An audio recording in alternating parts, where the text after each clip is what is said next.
Aren't you going to ask me why I'm wearing gray lipstick? Why are you wearing gray lipstick? Because my lips are gray like the spirits of a Bronte protagonist. So I haven't done a blog post in a really long time because I had bronchitis for 8 weeks, as you know. Jaime is here and I'm going to explain to him some archetypes from Bronte novels. I posted already about Wuthering Heights, and I also posted Jane Eyre, and I'm going to post Tenant of Wildfell Hall. Each of those are by a different sister.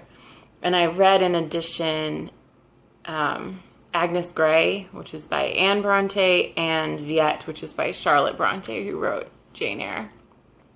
And they weren't very good, Agnes Grey and Viet, so I didn't really feel like posting separate posts about them. And so instead I kind of like pulled all my thoughts together from reading all 5 of those Bronte books. And I'm going to summarize Agnes Grey and Viet for you really quickly right now. So in Agnes Grey, the title character, Agnes, is a governess, and she goes off to be a governess in the house of some rich family, and they don't treat her very well, and she hates it. And she goes to another family, and they also don't treat her very well, and she hates it. And one of the older sister in the family is like coquettish and a flirt and obsessed with money and finding a rich husband. And she ends up marrying some rich guy who turns out to be drunk and a gambler, and she's miserable. Whereas Agnes marries this reverend who's like good and religious, obviously, because he's a reverend. And it's really just about the triumph of the humble governess over the pretty rich coquette, and sort of like the working classes are better than the aristocrats is the moral, I guess, of it. And I could really relate to it because of teaching in tough circumstances, and like feeling like you don't have any power to get your students to do what you want them to, which I understood. But she like just kept thinking, if only I could beat these kids, they would do what I asked, which is terrible and not actually true. Did you ever have a teacher hate you? No. No. I have students who have had, like, because it's still legal in Texas, that they've had teachers hit them with a paddle, and they say they prefer it to detention because it's over faster. They happened to friends of mine. Yeah. They got pups. It's terrible. That's horrible to me. It's horrifying that my students were hit, or any of your friends were hit by their teachers, but it doesn't work. I don't think it makes kids behave better. Anyway, that was a tangent. But what I could also like relate to the idea of how horribly lonely it would be to have to go away from your family and live as a governess in a strange family, and just have like no life and no friends except for your work, which Anne Bronte depicted as really unsatisfying. And she was actually the sister who, I don't remember exactly, but she was either the sister who did the most actual work as a governess, or the only one who actually worked as a governess. And she has the most negative portrayal of it. Like in Jane Eyre, Jane really loves being a governess, but Anne, who actually worked as a governess, was like, no, it sucks. Then Viet, which is by, it's another governess, and it's by Charlotte Bronte. She, like, her parents die or something, and she goes to, it's ambiguous, I didn't forget, it's just ambiguous what happens to her parents. She goes to stay with an aunt, and the aunt has a son, Graham, who's like chestnut-haired and handsome, but doesn't really care about Lucy. And then there's this other ward who's staying there, Paulina, who's like a sprightly little blonde fairy. And eventually Lucy Snow decides to go to France to become a nanny. And So she's a Protestant governess teaching at a Catholic school, and she eventually gets promoted to actually teaching instead of just being a nanny to the younger kids. And she manages to stay rigidly moral and pure in this boarding school, even though she's surrounded by papists who are always trying to get her to lie and, I don't know, drink the blood of Jesus. Whatever papists do. So she falls, like, oh, there's this really silly thing. Like, the book is known for having plot twists, and one of them is that there's a doctor working at the boarding school, and he's called Dr. John, right? And he's described as being, like, chestnut-haired. So I was like, oh, well, there's obviously not going to be more than one chestnut-haired person in this book. That's Graham. Why doesn't she just say that it's her old friend Graham? But it's like the narrator is hiding that fact from the reader. But she didn't hide it from me. I figured it out immediately. And then like 200 pages later, it's like, it's Graham the whole time. That's the twist? That was the twist. That's one of the famous plot twists in this book. And the other one is that she sees ghosts a lot. Well, just one ghost. She sees a ghost of like a tall lady. Anytime there's a ghost of a tall lady in a Victorian novel or even pre-Victorian novels, it's a man in a dress, like, always. In every Gothic novel I've read, there's never actually a ghost. It's always like Scooby-Doo at the end. They're like, it was Mr. Smith the whole time.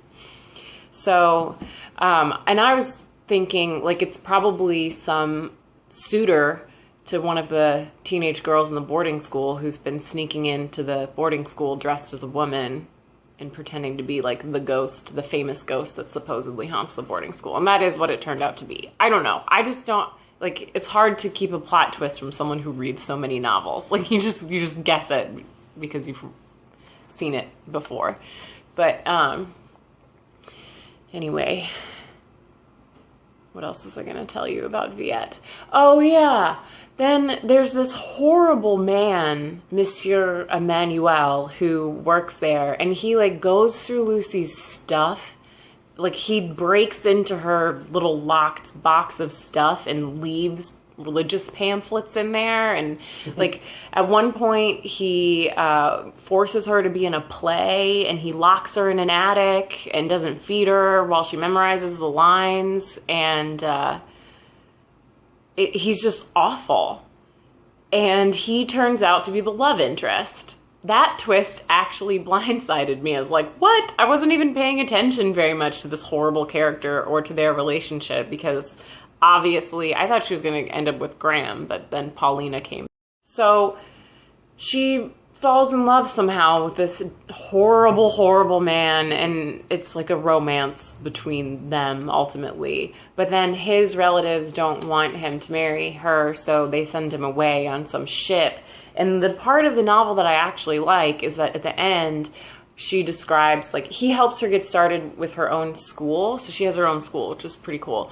And then she's describing, like, he's coming back from France and there's a storm and she's been waiting for years for him to come back, but then there's this storm, and then she's like, pause right there. If you have a delicate, like, sensitivity, just imagine that something good happened. And, like, she doesn't say, like, he dies that night and I'm just sad and tragic and alone forever, but that's what I assume happened.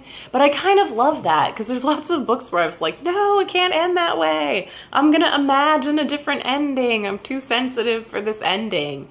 But this is the first time I've ever read a book where the author, like, explicitly gives you that option to just imagine a happy ending. And she says, here pause at once. There is enough said. Trouble no quiet, kind heart. Leave sunny imaginations hope. Let it be theirs to conceive the delight of joy born again fresh out of great terror, the rapture of rescue from peril, the wondrous reprieve from dread, the fruition of return. Let them picture union and a happy succeeding life. Like implying that he dies and there is no union and there is no happy succeeding life, which is very Bronte to say. Which brings us to Bronte Archetypes. So, synthesizing these from 5 different Bronte novels, which is actually a lot of Bronte material because each novel is like 600 or 800 pages long, except Agnes Grey. We have The Grumpy Governess. You like my drawing? Nice frown. She's frowning because she's so grumpy. But basically, this governess character is just very passive and judgmental and like not even really an actor in their own story. They just sort of sit there and things happen to them. And probably Agnes Grey is the grumpiest out of all the grumpy governesses, or at least the least happy to be a governess. Is he rambling on the moors? Yes, they love rambling on the moors. But that's true of every Bronte character. They just love to ramble on the moors, which I'm sure was true of the Bronte sisters themselves. And of any self-respecting human being who doesn't love a good ramble on the moors. Exactly. Okay, the other one is Men Are Monsters. Do you like that? Yeah. You like the drawing? It's Nosferatu. I had trouble coming up with a monster to draw. But yeah, the men are terrible. Even Mr. Rochester in Jane Eyre is like deceitful. He brings another woman into the house like just to make Jane jealous and makes her think that he's going to marry this other woman, but then he doesn't. He dresses up as a gypsy like in order to try to figure out what she thinks about stuff and just to mess with her. Like, and he's probably the least evil man out of all of them. The love interest, well, the husband in Tenant of Wildfell Hall is like a horrible gambling drunk who's really horrible to his wife. And then the man who she ends up with in the end, at one point gets really jealous of this guy because he doesn't know that the guy is her brother. And he knocks him off of his horse and knocks him unconscious and leaves him there to die. And that's just like totally like, okay, moving on. We're never going to talk about that again. He like apologizes later, but she never freaks out about the fact that he did that to her brother. She's just totally okay with it. And then there's Heathcliff, who's a vengeful, horrible person who ruins the lives of many, many people. So yeah, Bronte sisters really think of men as monsters, or at least that's how they portray them in their novels. And then the last one, there's only 3. There's more archetypes, really, but the 3 really critical ones. The last one is... Ladies in attics. Ladies stuck in attics. This is a very bad drawing of an attic with a lady in it. But the plot twist in Jane Eyre, like secret wife hiding in the attic, secret crazy wife, like that got me. I had no idea that was coming the first time that I read it. And even when you read it again, it's still like really shocking that Mr. Rochester has a wife that he just locks in his attic. And then same Bronte sister, so it's less of a Bronte sister archetype as a Charlotte Bronte archetype. The evil, or I think evil, but love interest, Monsieur Emmanuel locks the protagonist up in the attic for like a day, forcing her to memorize lines, and doesn't bring her any food, and she sees that ghost, and like there's rats up there, and she's thirsty, and she's like, he just locks her in the attic, and then they fall in love later. Like locking women in attics is just something you can do as a man in a Bronte novel with like no consequences. I thought she had Stockholm syndrome. Charlotte Bronte? No, the girl got locked in the attic. Oh yeah, Lucy Snow. Yeah, that's weird. The Bronte sisters are weird.